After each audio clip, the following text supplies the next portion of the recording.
ముద్దాయిలు ట్రేస్ కావడం జరిగింది. వాళ్ళ వద్ద నుంచి వాళ్ళు మొత్తం మన నల్లమడ మండలానికి సంబంధించిన ముద్దాయిలే వీళ్ళు నలుగురు కూడా.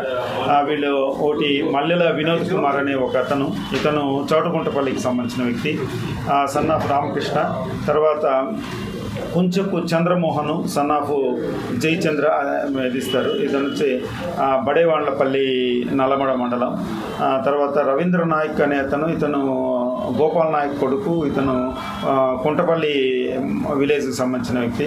అదే రకంగా కిరణ్ కుమార్ రెడ్డి అని దుద్దేకుంట కిరణ్ కుమార్ రెడ్డి అని సన్ ఆఫ్ విరూపాక్ష రెడ్డి కుంట్లపల్లి. ఈ నలుగురిని మనము గుర్తించడం దర్యాప్తులో వీళ్ళ నలుగురు ప్రమేయం ఉంది, నలుగురు కలిసి చేశారు అని చెప్పి మనం విచారణలో తేలింది. ఆ నలుగురిని కూడా అరెస్ట్ చేయడం జరిగింది. సిఐ గారికి రావడం వాళ్ళ దగ్గర అవుట్స్కట్స్లో ఉన్నవాళ్ళు ఈ తెల్లవారుజామున లేయడము లేకపోతే వాకింగ్ వెళ్ళడము ఇలాంటి చైన్. దీంట్లో ఒకటంటే మగ అతని దగ్గర కూడా ఒక వాకింగ్ మార్నింగ్ పోయినప్పుడు అతని దగ్గర కూడా చైన్ లాక్కొని పోవడం జరిగింది. అవుట్స్కట్స్లో ఉండేటోళ్ళు తెల్లారుజామున విత్ ప్రాపర్ సెక్యూరిటీ లేకుండా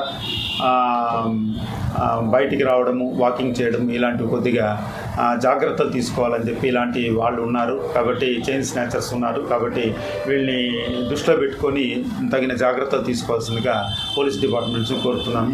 అదే రకంగా విలువైనవన్నీ కూడా ఇళ్లలో పెట్టి పండగ సీజన్లో ఊర్లకు ఎటువంటి సెక్యూరిటీ లేకుండా ఎవరు ఇంట్లో పడుకోకుండా ఎవరు లేకుండా వెళ్లకుండా జాగ్రత్తలు తీసుకోవాలి. ఏమైనా ఉంటే కనుక విలువైన వస్తువులు బ్యాంకులో లాకర్లో పెట్టుకోవాలని చెప్పి కోరుకుంటున్నాము. తర్వాత మీ ద్వారా కొద్దిగా తెలియజేయడం ఏంటంటే ఇలాంటి అనుమానితులు ఎవరైనా ఉంటే కానీ ఇమ్మీడియట్గా 100 కానీ 112 కానీ లేకుంటే వీళ్ళకి ఇమ్మీడియట్గా అలర్ట్ చేస్తే కనుక దాని మీద తగిన చర్యలు తీసుకోవడం జరుగుతుంది. కాబట్టి ఈ సందర్భంలో మన సిఐ కొండారెడ్డి గారు, వీరేష్ గారు, వెంకటరమణ ఎస్ఐ గారు వాళ్ళ సిబ్బందికి ఎస్పీ గారి తరఫున నా తరఫున ప్రత్యేకమైనటువంటి అభినందనలు తెలియజేసుకుంటున్నాను.